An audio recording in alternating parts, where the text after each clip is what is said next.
Hi hello friends, welcome back to my channel. My dream girl ನೀ ನನ್ನ ಬಳಿ ಕಣೆ, ಭಾಗ 36. ಸಾಹಿ ತನ್ನ ತಪ್ಪನ್ನು ಅರಿತುಕೊಂಡು ತಾರಕ್ ಬಳಿ ಹೋಗಿ, ಸಾರಿ, ನಾನು ಹಾಗೆ ಮಾಡಬಾರ್ದಿತ್ತು. ಇನ್ನು ಮುಂದೆ ಎಂದಿಗೂ ನಿಮ್ಮ ಅಭಿಮಾನಿಗಳ ವಿಷಯದಲ್ಲಿ ಇಂತಹ ತಪ್ಪು ಮಾಡುವುದಿಲ್ಲ ಎಂದು ಪ್ರಾಮಾಣಿಕವಾಗಿ ಹೇಳಿದಳು. ನೀನು ಸಾರಿ ಹೇಳಿದ ಮಾತ್ರಕ್ಕೆ ಆ ಹುಡುಗಿಯ ಮೊಬೈಲ್ ಹಿಂದಿರುಗುತ್ತಾ ಹೇಳು ಅಂದ. ನಾಳೆ ಹೋಗಿ ಹೊಸ ಮೊಬೈಲ್ ಖರೀದಿಸಿ ನಾನೇ ಮನೆಗೆ ಕೊಡುತ್ತೇನೆ ಅಂದ್ಲು. ನೀನು ಕೊಡುತ್ತೀಯಾ ಅಂದರೆ ಅವಳು ತೆಗೆದುಕೊಳ್ಳುತ್ತಾಳೇನು? ನಿನ್ನಂತೆಯೇ ಅವಳಿಗೂ ಅಭಿಮಾನ ಅಡ್ಡ ಬರುವುದಿಲ್ಲವೇ ಅಂದಾಗ, ನನ್ನ ಪಾಡೇನು ನಾನು ಪಡುತ್ತೇನೆ, ಬೇಕಾದರೆ ಸಾರಿ ಹೇಳಿಯಾದರೂ ಸರಿ ಅಂದ್ಲು. ಹೀಗೆ ಕೋಪದಲ್ಲಿ ತಪ್ಪು ಮಾಡುವುದು ಏಕೆ, ಸಾರಿ ಹೇಳುವುದು ಏಕೆ ಅಂದ. ಓಯ್, ಏನು ಒಮ್ಮೆ ಹಾಗೆ ಆದ ಮಾತ್ರಕ್ಕೆ ನೀನು ತುಂಬ ಓವರ್ ಮಾತನಾಡ್ತಾ ಇದ್ದೀಯಾ ಏಕೆ? ಅದು ಅಲ್ಲದೆ ಇದೆಲ್ಲ ನಿನ್ನಿಂದಲೇ ಆಗಿದ್ದು. ನೀನೇ ನನಗೆ ಸಾರಿ ಹೇಳಬೇಕು ಅಂಥದ್ರಲ್ಲಿ ಏನೋ ಪಾಪ ಎಂದು ಕನಿಕರಪಟ್ಟು ಸಾರಿ ಹೇಳಿದರೆ ಬಾಯಿ ಮುಚ್ಚಿಕೊಂಡು ನನ್ನ ಸಾರಿಯನ್ನು ಸ್ವೀಕರಿಸದೆ ಓವರ್ ಮಾಡ್ತಾ ಇದ್ದೀಯಾ ಅಂದ್ಲು. ಏನು ಪಾಪ ಎಂದು ಸಾರಿ ಹೇಳಿದ್ಯಾ? ನಿನ್ನ ಸಾರಿ ನನಗೇನು ಬೇಡ. ಆದರೆ ಏನು ನನ್ನಿಂದ ಆಗಿದೆಯಾ? ನಾನೇನು ಮಾಡಿದೆ ಅಂದ. ಏನು ಮಾಡಿದೆ ಅಂತೀಯಾ? ನೀನು ಅವರು ಬಂದ ಕೂಡಲೇ ಅವರೊಂದಿಗೆ ಅಷ್ಟು ಕ್ಲೋಸ್ ಆಗಿ ಹೇಗೆ ಮಾತನಾಡಿದೆ? ನಾನು ನಿನಗೆ ಹಾಕಿದ ಕಂಡೀಷನ್ಗಳು ಏನು ಎಂದಳು ಸಾಹಿ. ಸಾಹಿ ಹಾಗೆ ಕೇಳಿದ ಕೂಡಲೇ ತಾರಕ್ಗೆ ನುಂಗಲಾರದ ತುತ್ತಾಯಿತು. ಈಗಲೇ ಟಾಪಿಕ್ ಚೇಂಜ್ ಮಾಡದಿದ್ದರೆ ಈ ರಾಕ್ಷಸಿಯ ಕೈಯಿಂದ ತಪ್ಪಿಸಿಕೊಳ್ಳಲು ಸಾಧ್ಯವಿಲ್ಲ ಎಂದುಕೊಂಡು, ಸರಿ ಬಿಡು, ಊಟ ಮಾಡೋಣ ಬಾ ಅಂದನು. ಅದೇನು, ಇಷ್ಟೊತ್ತಿನವರೆಗೆ ನಾನು ಎಷ್ಟು ಸಾರಿ ಹೇಳಿದರೂ ಸೌಂಡ್ ಇಲ್ಲ. ಕಂಡೀಷನ್ಗಳ ಬಗ್ಗೆ ಮಾತನಾಡಿದ ಕೂಡಲೇ ನಿಮಗೆ ಹಸಿವು ಬಂದಿದೆಯಾ ಎಂದು ಹುಬ್ಬು ಏರಿಸಿದಳು ಸಾಹಿತ್ಯ. ಹಾಗೆ ಅಂತೇನೂ ಇಲ್ಲ. ಇಷ್ಟೊತ್ತಿನಿಂದ ನೀನು ಮಾತನಾಡುತ್ತಲೇ ಇದ್ದೀಯಲ್ಲ, ನಿನಗೆ ಹಸಿವಾಗುತ್ತಿದೆಯೋ ಏನೋ ಅಂತ ಹಾಗೆ ಹೇಳಿದೆ. ಇನ್ಫ್ಯಾಕ್ಟ್ ನನಗೀಗಲೂ ನಿನ್ನ ಮೇಲೆ ಕೋಪವಾಗಿಯೇ ಇದೆ. ಏನೋ ಪಾಪ ನನ್ನ ಹೆಂಡತಿಯೇ ತಾನೇ, ಗೊತ್ತಿಲ್ಲದೆ ಕೋಪದಲ್ಲಿ ಮಿಸ್ಟೇಕ್ ಮಾಡಿದ್ದಾಳೆ ಎಂದು ನಿನ್ನ ಸಾರಿಯನ್ನು ಸ್ವೀಕರಿಸುತ್ತಿದ್ದೇನೆ ಎಂದು ತಾರಕ್ ಲೆವೆಲ್ನಲ್ಲಿ ಡೈಲಾಗ್ಗಳನ್ನು ಹೇಳಿ ಕೇಳಿಸದ ಕ್ಯೂಟಿ ಕರೆಯೊಂದಕ್ಕೆ ಹಾ ಏಂಜಲ್ ಬರುತ್ತಿದ್ದೇನೆ ಎಂದು ಹೊರಗೆ ಹೋದನು. ಪಾಪ ಸಾಹಿ ನಂಬಿಬಿಟ್ಟಳು. ನಿಜವಾಗಿಯೂ ಮಗಳೇ ಕರೆದಿದೆಯೋ ಏನೋ ಎಂದು. ಅಮ್ಮಯ್ಯ, ತಪ್ಪಿಸಿಕೊಂಡೆ, ಇಲ್ಲಾಂದರೆ ಮತ್ತೆ ಕಂಡೀಷನ್ಗಳು ಅದು ಇದು ಅಂತ ಅರ್ಧ ಗಂಟೆ ಕ್ಲಾಸ್ ತಗೊಳ್ತಾಳೆ. ಅದು ಅಲ್ಲದೆ ರಾತ್ರಿ ಸ್ಪೆಷಲ್ ಇದೆ. ಈಗ ಅದಕ್ಕೆ ಬಲಿಯಾದರೆ ಮೂಡ್ ಪೂರ್ತಿ ಬರ್ಬಾದ್ ಮಾಡುತ್ತಾಳೆ ಎಂದು ತನ್ನೊಳಗೆ ತಾನೇ ಮುಗುಳು ನಗುತ್ತಾ ಅಷ್ಟರಲ್ಲಿ ಅಜ್ಜಿ ಕೈಯಿಂದ ತಿನ್ನಿಸಿ ದೃಷ್ಟಿ ತೆಗೆಸಿಕೊಂಡ ಮಗಳ ಬಳಿಗೆ ಬಂದನು. ಪೂಜೆಗೆ ಬಂದವರೆಲ್ಲರೂ ಹೋದರೂ ಕೌಸಲ್ಯ ಅವರು ಶ್ರೀರಾಮ್ ಅವರು ಮಾತ್ರ ಇದ್ದರು. ಕೌಸಲ್ಯ ಅವರು ಕೂಡ ಹೋಗುತ್ತೇನೆ ಎಂದರೆ ರಾತ್ರಿಗೆ ಕಾರ್ಯಕ್ಕೆ ಮುಹೂರ್ತ ಹಿಡಿಸಿದ್ದೇನೆ ಅಲ್ವಾ ಅತ್ತಿಗೆ ಅವರೇ, ನೀವು ಕೂಡ ಇವತ್ತು ಇಲ್ಲೇ ಇರಿ ಎಂದು ಸುಮಿತ್ರಾ ಹೇಳಿದಳು. ಶ್ರೀರಾಮ್ ಮಾತ್ರ ಹೋಗಿ ಕೌಸಲ್ಯ ಅಲ್ಲೇ ಉಳಿದರು. ಸಾಹಿ ಹೊರಗೆ ಬರುವಷ್ಟರಲ್ಲಿ ಮಗಳಿಗೆ ಫೋನ್ನಲ್ಲಿ ಗೇಮ್ಸ್ ಹಾಕಿ ಆಡಿಸುತ್ತಿದ್ದನು ತಾರಕ್. ಸಾಹಿ, ಇನ್ನೂ ಎಷ್ಟು ಹೊತ್ತು? ಊಟಕ್ಕೆ ಬಾ, ಬೇಗ ಊಟ ಮಾಡಿ ಸ್ವಲ್ಪ ಹೊತ್ತು ರೆಸ್ಟ್ ತಗೋ ಎಂದರು ಸುಮಿತ್ರಾ. ಬರುತ್ತಿದ್ದೇನೆ ಅಮ್ಮ ಎನ್ನುತ್ತಾ ತಾರಕ್ನನ್ನು ಕರೆದು ಇಬ್ಬರು ಊಟ ಮಾಡುತ್ತಿದ್ದರೆ, ಅಮ್ಮ ಹೀಗೇಕೆ ರೆಸ್ಟ್ ತಗೋ ಎನ್ನುತ್ತಿದ್ದೀಯಾ? ಅದು ಅಲ್ಲದೆ ಮಧ್ಯಾಹ್ನದ ಟೈಮ್ನಲ್ಲಿ ಮಲಗಿದರೆ ನಿನಗೆ ಇಷ್ಟವಾಗುವುದಿಲ್ಲ ಅಲ್ವಾ? ಯಾವಾಗಲೂ ಬೈಯುತ್ತಾ ಇರ್ತೀಯ, ಇವತ್ತೇನು ಉದ್ದೇಶಪೂರ್ವಕವಾಗಿ ಮಲಗು ಎನ್ನುತ್ತಿದ್ದೀಯಾ ಎಂದು ಸಾಹಿ ಕೇಳಿದಳು.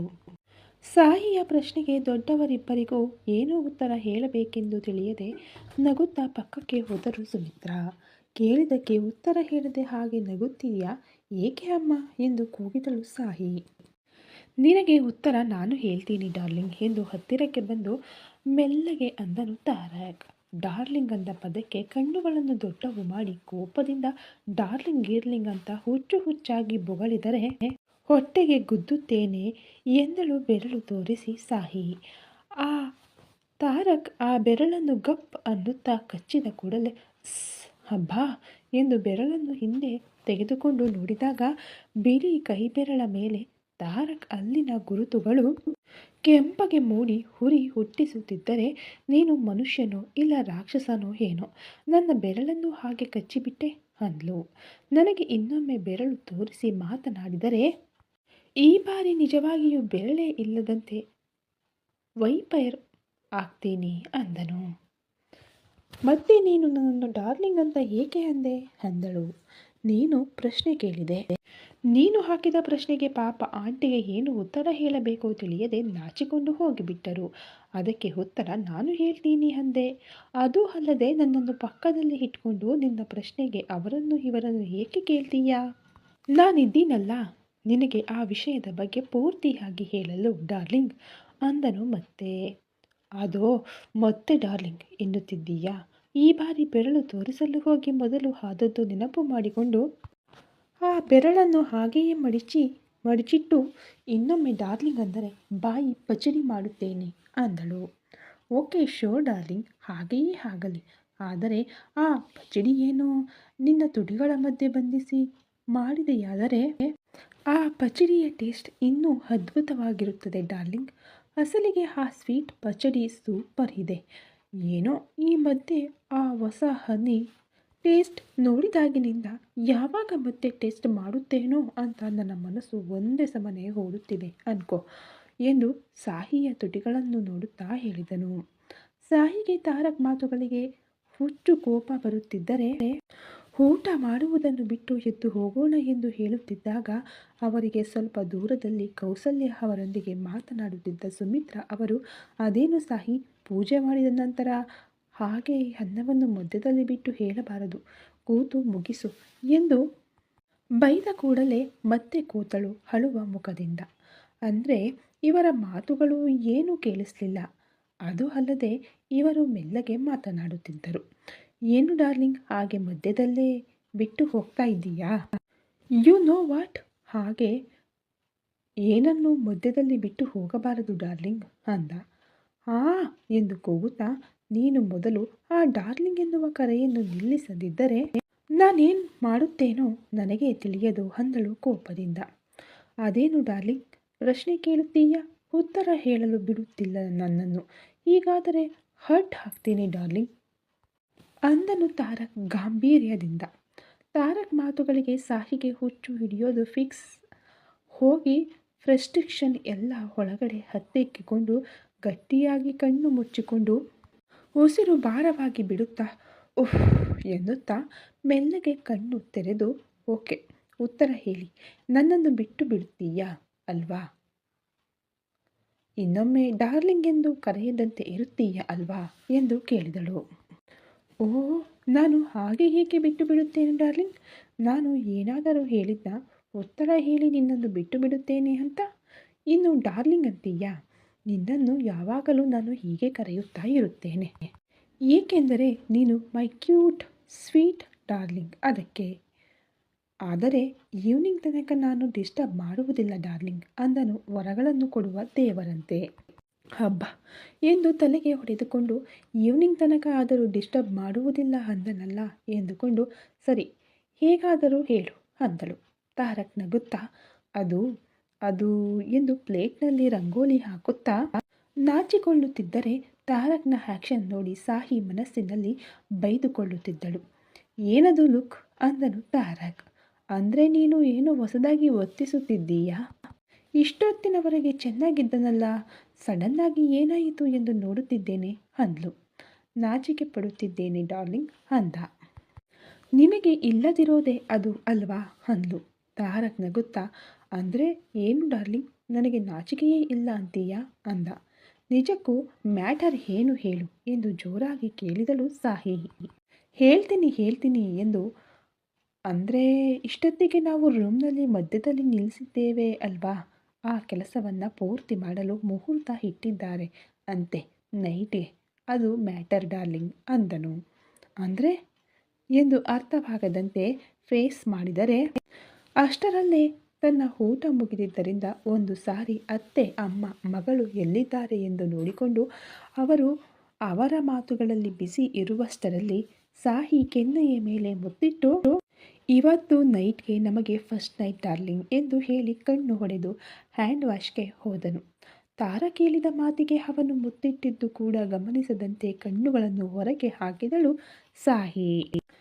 ಅವನು ಹ್ಯಾಂಡ್ ವಾಶ್ ಮಾಡಿಕೊಂಡು ಬಂದ ಮೇಲೂ ಸ್ಟ್ಯಾಚ್ಯೂ ಪೊಸಿಷನ್ನಲ್ಲೇ ಇದ್ದ ಸಾಹಿಯನ್ನು ನೋಡಿ ನಕ್ಕು ನೀರಿನ ನೆಪದಲ್ಲಿ ಬರುವಂತೆ ಡೈನಿಂಗ್ ಟೇಬಲ್ ಹತ್ತಿರಕ್ಕೆ ಬಂದು ಆಲೋಚನೆಯಲ್ಲಿ ಸ್ಟ್ಯಾಚ್ಯೂದಂತೆ ಇದ್ದ ಸಾಹಿತ್ಯನನ್ನು ನೋಡಿ ನಗುತ್ತಾ ಸೊಂಟದ ಮೇಲೆ ಗಟ್ಟಿಯಾಗಿ ಚಿವುಟಿ ಅಲ್ಲಿಂದ ಓಡಿ ಹೋದನು ತಾರಕ್. ಗಾಬರಿ ಬಿದ್ದು ಸುತ್ತಲೂ ನೋಡಿದ ಸಾಹಿತ್ಯಗೆ ಅಲ್ಲಿ ಯಾರೂ ಇಲ್ಲದಿರುವುದರಿಂದ ತನ್ನ ಸೊಂಟವನ್ನು ತಡವುತ್ತಾ ತಾರಕ್ಕಾಗಿ ಸುತ್ತಲೂ ನೋಡಿ ಅವನು ಅಲ್ಲಿ ಇಲ್ಲದಿರುವಷ್ಟರಲ್ಲಿ ಕೋಪದಿಂದ ಎದ್ದು ತನ್ನ ಅಮ್ಮನವರ ಬಳಿಗೆ ಹೋಗಿ, ಮಮ್ಮಿ ಇದೇನು ಅಸಲಿಗೆ ನೀನು ಏನು ಮಾಡ್ತಾ ಇದ್ದೀಯಾ ಅಂದಳು ಕೋಪದಿಂದ. ನಾನೇನು ಮಾಡುತ್ತಿದ್ದೇನೆ, ನಿಮ್ಮ ಅತ್ತೆಯವರೊಂದಿಗೆ ಮಾತನಾಡುತ್ತಿದ್ದೇನೆ ಅಂದರು. ಮಮ್ಮಿ, ನಾನು ಈಗ ನೀನು ಮಾಡುತ್ತಿರುವ ವಿಷಯದ ಬಗ್ಗೆ ಕೇಳುತ್ತಿಲ್ಲ, ಸಂಜೆಗೆ ಮಾಡುತ್ತಿರುವ ಏರ್ಪಾಡುಗಳ ಬಗ್ಗೆ ಕೇಳುತ್ತಿದ್ದೇನೆ ಅಂದ್ಲು. ಓ ಅದಾ, ಅದರ ಬಗ್ಗೆ ಹೇಳಬೇಕಾದದ್ದು ಏನುಂಟು? ನಿನ್ನ ಮದುವೆ ಆಯಿತು, ಬೆಳಿಗ್ಗೆ ವ್ರತ ಆಯಿತು, ಹಾಗೆಯೇ ಸಂಜೆ ಅದೆಲ್ಲವೂ ಆಗುತ್ತದೆ. ಅದರ ಬಗ್ಗೆ ಕೇಳಬೇಕಾದದ್ದು ಏನುಂಟು ಅಂದರು. ಅಮ್ಮ, ಮದುವೆ ವ್ರತ ಅಂದರೆ ನಿನ್ನ ಇಷ್ಟಕ್ಕಾಗಿ ಇಲ್ಲ ಅನ್ನದೇ ಮಾಡಿಕೊಂಡೆ. ಆದರೆ ಸಂಜೆ ಆಗುವುದು ಮಾತ್ರ ನನ್ನ ಮನಸ್ಸಿಗೆ ಮಾತ್ರ ಅಲ್ಲ, ನನ್ನ ದೇಹಕ್ಕೆ ಸಂಬಂಧಿಸಿದ್ದು. ನನಗೆ ಇಷ್ಟವಿಲ್ಲದೆ ಏನೂ ನಡೆಯಲು ಸಾಧ್ಯವಿಲ್ಲ. ಇಲ್ಲ ಎಂದು ಮತ್ತೆ ಏನಾದರೂ ಇಂತಹ ಪ್ರಯತ್ನಗಳನ್ನು ಮಾಡಿದರೆ ಎಂದು ಸಾಹಿ ಹೇಳುತ್ತಾ ಇರುವಾಗಲೇ ಸುಮಿತ್ರಾ ಅವರು ಎದ್ದು ನಿಂತು ಸಾಹಿಯ ಕೈ ಹಿಡಿದು ಫಾಸ್ಟಾಗಿ ರೂಮಿನೊಳಗೆ ಎಳೆದುಕೊಂಡು ಹೋದರು ಅಲ್ಲಿಂದ. ಅಮ್ಮ ನಿಲ್ಲು, ಇಲ್ಲಿಗೆ ಹೇಗೆ ಕರೆದುಕೊಂಡು ಬಂದಿದ್ದೀಯಾ ಅಂದ್ಲು. ಸಾಹಿ, ಏನು ಮಾತಾಡ್ತಾ ಇದ್ದೀಯಾ ನೀನು? ನಿಮ್ಮ ಅತ್ತೆಯವರ ಮುಂದೆ ಮಾತನಾಡಬೇಕಾದ ಮಾತುಗಳೇ ಅವು. ಅಸಲಿಗೆ ಏನು ನಿನ್ನ ಪ್ರಾಬ್ಲಮ್? ಇಬ್ಬರಿಗೂ ಒಬ್ಬರ ಮೇಲೆ ಒಬ್ಬರಿಗೆ ಇಷ್ಟ ಇರುವಂತೆಯೇ ಅನ್ನಿಸುತ್ತದೆ. ಮತ್ತೆ ಮದುವೆ ಅಂದರೆ ಎಷ್ಟು ತೊಂದರೆಗಳನ್ನು ಕೊಟ್ಟೆ. ಈಗ ಇದಕ್ಕೂ ಕೂಡ ನೀನು ಹೀಗೆ ಮಾಡುತ್ತೀಯ ಅಂತ ನಾನು ಅಸಲಿಗೆ ಅಂದುಕೊಂಡಿರಲಿಲ್ಲ. ಹೀಗೆ ಎಷ್ಟು ಸಾರಿ ನನಗೆ ಇಷ್ಟು ನೋವುಗಳನ್ನು ಕೊಡುವ ಬದಲು ಒಂದೇ ಸಾರಿ ಕೊಂದು ಬಿಡಮ್ಮ. ಏನೇ ಅಮ್ಮ, ಮತ್ತೇನು? ಹುಟ್ಟಿದ ಒಬ್ಬಳೆ ಮಗಳ ಸಂತೋಷವನ್ನು ನೋಡಲು ಆಗದ ತಾಯಿಯಾಗಿರುವುದಕ್ಕಿಂತ ಸತ್ತರೂ ಒಂದೇ ಅಂತ ಅಳಲು ಶುರು ಮಾಡಿದಳು ಸುಮಿತ್ರಾ. ಅಮ್ಮ, ಏಕೆ ಅಳುತ್ತಿದ್ದೀಯ ನೀನು? ಅಳಬೇಡ ಎಂದು ಕಣ್ಣೀರು ಒರೆಸುತ್ತಿದ್ದಾಗ ಸುಮಿತ್ರಾ ಅವರು ಸಾಹಿಯ ಕೈಯನ್ನು ತಳ್ಳಾಡಿ, ಅಳುವುದನ್ನು ಬಿಟ್ಟು ನನಗೇನು ಉಳಿದಿದೆ ಎಂದು. ಒಬ್ಬಳೆ ಮಗಳು ಜೀವನದಲ್ಲಿ ಯಾವಾಗಲೂ ಸಂತೋಷವಾಗಿ ಇರಲಿಲ್ಲ. ಏನೋ ಈ ಬಾರಿ ನಿನ್ನ ಅದೃಷ್ಟವೋ ಇಲ್ಲ ಯಾವ ದೇವರು ತಲೆಯಲ್ಲಿ ಬರೆದ ಅಕ್ಷರವನ್ನು ಮತ್ತೆ ಬರೆದನೋ, ನಿನ್ನ ಸಂತೋಷ ನಿನ್ನನ್ನು ಹುಡುಕಿಕೊಂಡು ಬರುತ್ತಿದ್ದರೆ ನೀನು ಅದನ್ನು ಕಾಲಿನಿಂದ ಹೊದ್ದು ಕಳಿಸುತ್ತೇನೆ ಎನ್ನುತ್ತಿದ್ದೀಯಾ? ಇನ್ನೂ ಎಷ್ಟು ದಿನ ನಿನ್ನ ಮೊಂಡುತನದಿಂದ ಹೀಗೆ? ಇಷ್ಟು ದಿನ ನನ್ನನ್ನು ನಿಮ್ಮ ಡ್ಯಾಡಿಯನ್ನು ನೋವುಪಡಿಸಿದ್ದು ಸಾಲದೇನೋ?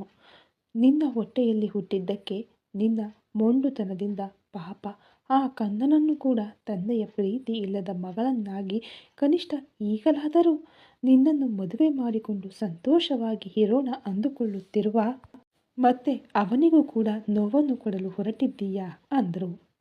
ಸಾಹಿ ನೋವಿನಿಂದ, ಅಮ್ಮ ನೀನು ಎಷ್ಟಾದರೂ ಹೇಳು, ನಾನು ಮಾತ್ರ ಈಗಲೇ ಇದಕ್ಕೆ ಸಿದ್ಧವಾಗಿಲ್ಲ. ಪ್ಲೀಸ್ ಅರ್ಥ ಮಾಡಿಕೊ. ಇಷ್ಟವಿಲ್ಲದೆ ದೇಹವನ್ನು ಅರ್ಪಿಸಲು ಆಗುವುದಿಲ್ಲ ಪ್ಲೀಸ್ ಅಂದ್ಲು. ನಾನು ನಿನ್ನನ್ನು ಅರ್ಥ ಮಾಡಿಕೊಳ್ಳುವುದು ಅಲ್ಲ, ನೀನು ನಮ್ಮೆಲ್ಲರನ್ನು ಅರ್ಥ ಮಾಡಿಕೊಳ್ಳಲು ಪ್ರಯತ್ನಿಸು ಸಾಹಿ. ಇನ್ನು ಎಷ್ಟು ದಿನ ಹೀಗೆ ಇರುತ್ತೀಯ? ಹೇಗೋ ನೀನು ಕೆಲ ದಿನಗಳಲ್ಲಿ ಬದಲಾಗುತ್ತೇನೆ ಎನ್ನುತ್ತೀಯ ಅಲ್ವಾ? ಆ ಬದಲಾವಣೆಯನ್ನು ಇಲ್ಲಿಂದ ಶುರು ಮಾಡು. ಒಂದೇ ದಿನದಲ್ಲಿ ಪೂರ್ತಿಯಾಗಿ ಅವನನ್ನು ಸ್ವೀಕರಿಸು ಅಂತ ಹೇಳುತ್ತಿಲ್ಲ, ಆದರೆ ಅಳಿಯನವರೊಂದಿಗೆ ಸೌಹಾರ್ದಯುತವಾಗಿ ಇರುತ್ತಾ ಇಬ್ಬರು ಒಂದೇ ಕಡೆ ಇದ್ದರೆ ನಿಮ್ಮಿಬ್ಬರಲ್ಲೂ ಬದಲಾವಣೆ ಬರುತ್ತದೆ.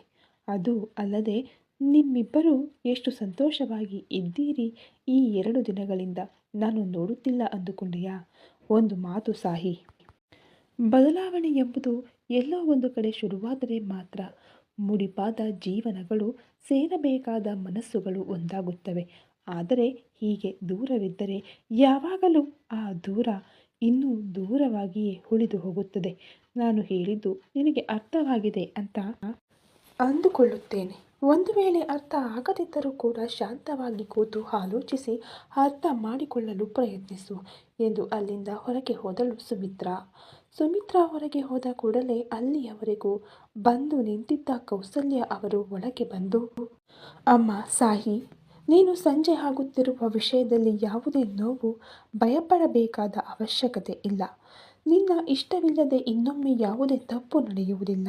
ಒಮ್ಮೆ ಆದದ್ದಕ್ಕೆ ಅವನಲ್ಲಿ ತುಂಬ ಬದಲಾವಣೆ ಬಂದಿದೆ. ನೀನು ಅಂದಂತೆ ಅವನು ತಿರುಗಾಡುವವನೇ ಇರಬಹುದು, ಆದರೆ ಹುಡುಗಿಯರ ಇಷ್ಟವಿಲ್ಲದೆ ಬಲವಂತವಾಗಿ ಮಲಗಿಸುವ ಟೈಪ್ ಅಲ್ಲ. ನಿಜ, ನಿನ್ನ ವಿಷಯದಲ್ಲಿ ಅದೇ ಆಯಿತು. ನಾನು ಒಪ್ಪಿಕೊಳ್ಳುತ್ತೇನೆ. ಆದರೆ ಮತ್ತೊಮ್ಮೆ ಇದು ರಿಪೀಟ್ ಆಗುವುದಿಲ್ಲ. ಅದು ಅವನ ತಿಳುವಳಿಕೆ ಇಲ್ಲದೆ ಆಗಿದ್ದು. ಆಗುವುದಿಲ್ಲ ಎಂದು ನಾನು ಖಚಿತವಾಗಿ ಹೇಳಬಲ್ಲೆ. ಇನ್ಮುಂದೆ ಏನು ನಡೆದರೂ, ಏನು ನಡೆಯಬೇಕು ಅಂದುಕೊಂಡರೂ ಅದು ನಿನ್ನ ಮನಸ್ಸಿಗೆ ಇಷ್ಟವಾದರೆ ಮಾತ್ರ ನಡೆಯುತ್ತದೆ. ಭಯಪಡದೆ ಧೈರ್ಯವಾಗಿ ಇರು ಎಂದು ಹೇಳಿ ತಾವು ಕೂಡ ಹೊರಗೆ ಹೋದರು. ಇಬ್ಬರೂ ಅಲ್ಲಿ ಇರುವುದು, ಅದೂ ಅಲ್ಲದೆ ಸಾಹಿ ಕೂಡ ಆರ್ಥಿಕ ಪರಿಸ್ಥಿತಿಯ ದೃಷ್ಟಿಯಿಂದ ರೂಮಿನಲ್ಲಿ ದೊಡ್ಡದಾಗಿ ಅಲಂಕಾರ ಇಲ್ಲದ ಮಂಚದ ಮೇಲೆ ಚಿಕ್ಕದಾಗಿ ಮಲ್ಲಿಗೆ ಹೂಗಳು, ಗುಲಾಬಿಗಳಿಂದ ಅಲಂಕಾರ ಮಾಡಿದ ಕೋಣೆಯಲ್ಲಿ 5 ಥರದ ಹಣ್ಣುಗಳು, 5 ತರಹದ ಸಿಹಿ ತಿಂಡಿಗಳು, ಮತಿ ತೀರಿಸುವ ಅಗರಬತ್ತಿಯ ಸುಗಂಧಗಳು, ಮಲ್ಲಿಗೆ ಹೂವಿನ ಹಾರಗಳಿಂದ ಶೋಭನ ಕೋಣೆಯನ್ನು ಅಲಂಕರಿಸಿದರು. ತಾರಕ್ ಸಂಪೂರ್ಣ ಬಿಳಿ ಮತ್ತು ಬಿಳಿ ಕ್ಯಾಜುವಲ್ಸ್ನಲ್ಲಿ ಬೆಡ್ ಮೇಲೆ ಕೂತು ಫೋನ್ ನೋಡುತ್ತಾ ಇದ್ದನು. 5 ನಿಮಿಷಗಳಿಗೆ ಹಾಲಿನ ಗ್ಲಾಸ್ನೊಂದಿಗೆ ಸಾಹಿಯನ್ನು ಒಳಗೆ ಕಳುಹಿಸಿ ಹೊರಗೆ ಬಾಗಿಲನ್ನು ಲಾಕ್ ಮಾಡಿದರು ಕೌಸಲ್ಯ ಅವರು. ಬಾಗಿಲಿನ ಸೌಂಡ್ಗೆ ತಲೆ ತಿರುಗಿಸಿ ನೋಡಿದ ತಾರಕ್ಗೆ ಬಿಳಿ ಬಣ್ಣದ ಸೀರೆಯುಟ್ಟು ಸಂಪೂರ್ಣ ಬಿಳಿ ಮುತ್ತುಗಳ ಆಭರಣಗಳೊಂದಿಗೆ ಆ ಮುತ್ತುಗಳ ಮಧ್ಯದಲ್ಲಿ ತೊಳೆದ ಮುತ್ತಿನಂತೆ ಸ್ವಚ್ಛವಾಗಿ ಹೊಳೆಯುತ್ತಿದ್ದಳು ಸಾಹಿ. ಬಿಳಿ ಸೀರೆಯಲ್ಲಿ ಬಿಳಿ ಹಾಲು ಹಕ್ಕಿಯಂತೆ ಇದ್ದ ಸಾಹಿಯನ್ನು ನೋಡುತ್ತಾ ತಾರಕ್ ಅದೇ ಟ್ರಾನ್ಸ್ನಲ್ಲಿದ್ದರೆ, ಸಾಹಿ ಮಾತ್ರ ಅಸಲಿಗೆ ಯಾವುದೇ ಫೀಲಿಂಗ್ಸ್ ಇಲ್ಲದೆ ನಾರ್ಮಲ್ ಆಗಿ ಒಳಗೆ ಬಂದಳು. ಹಾಲಿನ ಗ್ಲಾಸ್ನೊಂದಿಗೆ ಬರುತ್ತಿರುವ ಸಾಹಿಯನ್ನು ನೋಡುತ್ತಾ ಟ್ರಾನ್ಸ್ನಿಂದ ಹೊರಗೆ ಬರುತ್ತಾ ಬೆಡ್ ಇಳಿದು ಎದ್ದು ನಿಂತನು. ಏನೋ ಊಹಿಸುತ್ತಾ, ಊಹಿಸಿದ್ದು ಏನಂದರೆ ಆದರ್ಶ ಪತ್ನಿಯಂತೆ ನಾಚಿಕೊಂಡು ಬಂದು ಪತಿ ದೇವರಿಗೆ ಕಾಲುಗಳಿಗೆ ನಮಸ್ಕಾರ ಮಾಡುತ್ತಾಳೋ ಏನೋ ಅಂದುಕೊಂಡು ಎದ್ದು ನಿಂತು ಕಾಲುಗಳನ್ನು ಸಿದ್ಧವಾಗಿ ಇಟ್ಟುಕೊಂಡನು ಹೀರೋ. ಅಂದರೆ ಮತ್ತೆ ತಾರಕ್ ಸಿನಿಮಾಗಳಲ್ಲಿ ಹೀರೋ ಅಲ್ವಾ? ಸಿನಿಮಾಗಳಲ್ಲಿ ಆಗುವುದನ್ನೇ ಇಲ್ಲಿ ಕೂಡ ಇಮ್ಯಾಜಿನ್ ಮಾಡಿಕೊಂಡನು. ಆದರೆ ಆ ಇಮ್ಯಾಜಿನೇಷನ್ ಅನ್ನು ತೆಗೆದು ಕಾಲಿನ ಕೆಳಗೆ ತುಳಿಯುತ್ತಾ, ಪಾಪ ಸ್ವಲ್ಪ ಅಂದರೆ ಸ್ವಲ್ಪ ಕೂಡ ಫೀಲಿಂಗ್ ಇಲ್ಲದೆ ಏನೇನೂ ನಾಚಿಕೆ ಪಡದೆ ಹಾಲಿನ ಗ್ಲಾಸನ್ನು ತಂದು ಟೇಬಲ್ ಮೇಲೆ ಇಟ್ಟುಬಿಟ್ಟು ಬೆಡ್ ಮೇಲೆ ಇದ್ದ ಪಿಲ್ಲೋ ಒಂದನ್ನು ತೆಗೆದುಕೊಂಡು ಕಬೋರ್ಡ್ನಿಂದ ಬೆಡ್ಶೀಟ್ಗಳು ತೆಗೆದಳು.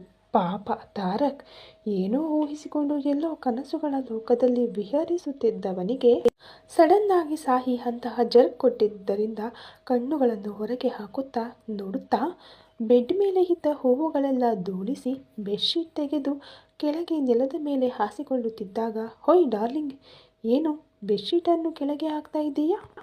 ಪರವಾಗಿಲ್ಲ, ಮಂಚ ಚೆನ್ನಾಗಿ ಸ್ಟ್ಯಾಂಡರ್ಡ್ ಆಗಿಯೇ ಇದೆ. ನಾನು 2 ದಿನಗಳಿಂದ ಮಲಗುತ್ತಿದ್ದೇನಲ್ಲ, ನಮ್ಮಿಬ್ಬರನ್ನು ಹೊರುತ್ತೆ ಬಿಡು, ಬಾ ಇಲ್ಲೇ ಮಲಗೋಣ ಅಂದನು ತಾರಕ್. ನನ್ನ ಮನೆಯಲ್ಲಿ, ನನ್ನ ರೂಮ್ನಲ್ಲಿ ನನ್ನ ಮಂಚದ ಕಂಡೀಷನ್ ಬಗ್ಗೆ ನೀನು ಹೇಳಬೇಕಾದ ಅಗತ್ಯ ಇಲ್ಲ. ನನಗೆ ನಿನ್ನೊಂದಿಗೆ ಒಂದೇ ಬೆಡ್ ಮೇಲೆ ಮಲಗುವುದು ಇಷ್ಟವಿಲ್ಲ. ಆ್ಯಂಡ್ ಮೋರ್ ಓವರ್, ನನ್ನನ್ನು ಇನ್ನೊಮ್ಮೆ ಡಾರ್ಲಿಂಗ್ ಅಂದೆಯಾದರೆ ಬಾಯಿ ಮೇಲೆ ಹೊಡೆದು ಬಿಡುತ್ತೇನೆ.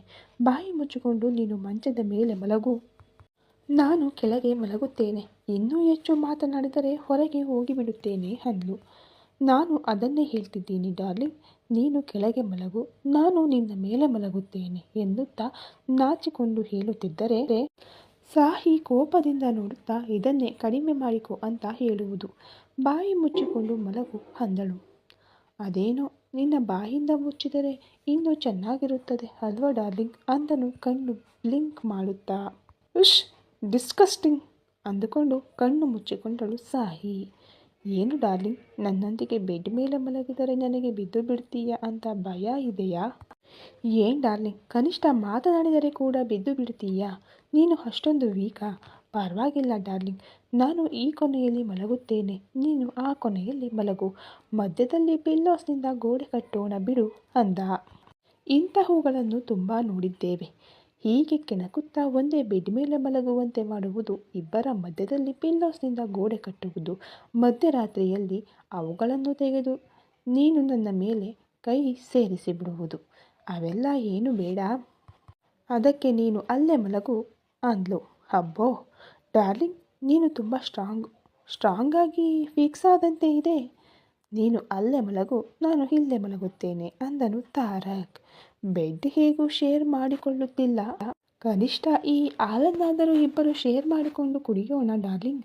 ಹೀಗೆ ನನ್ನಂತಹ ಸುಂದರನನ್ನು ಪಕ್ಕದಲ್ಲಿ ಇಟ್ಟುಕೊಂಡು ಒಂಟಿಯಾಗಿ ಹೇಗೂ ನಿದ್ದೆ ಬರುವುದಿಲ್ಲ. ಈ ಹಾಲು ಕುಡಿದರೆ ಆದರೂ ಸ್ವಲ್ಪ ನಿದ್ದೆ ಬರುತ್ತದೆ ಅಲ್ವಾ, ಬಾ ಟ್ರೈ ಮಾಡೋಣ ಅಂದನು ಮತ್ತೆ.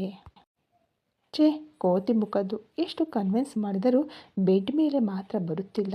ಸರಿ ಬಿಡು, ಇದನ್ನು ಹೀಗೆ ನೋಡುತ್ತಾ ಹೇಗೂ ನನಗೆ ನಿದ್ದೆ ಬರುವುದಿಲ್ಲ, ಕನಿಷ್ಠ ಈ ಹಾಲು ಕುಡಿದರೆ ನಿದ್ದೆಯಾದರೂ ಬರುತ್ತದೆ ಎಂದು ಹಾಲು ಕುಡಿಯುತ್ತಾ ಕೆಳಗೆ ಆ ಕಡೆ ತಿರುಗಿ ಮಲಗಿದ ಸಾಹಿಯನ್ನು ನೋಡಿದ ಕೂಡಲೇ ಹಾಲು ಕುಡಿಯುವುದನ್ನು ಪಕ್ಕಕ್ಕೆ ಇಟ್ಟು ಗುಟುಕುಗಳನ್ನು ನುಂಗುತ್ತಾ ಬಿಳಿ ಸೀರೆಯೊಂದಿಗೆ ಪೋಟಿ ಮಾಡಿ ಹೊಳೆಯುತ್ತಿರುವ ಅರ್ಧಚಂದ್ರನಂತಹ ಸೊಂಟ ದರ್ಶನ ನೀಡಿತು.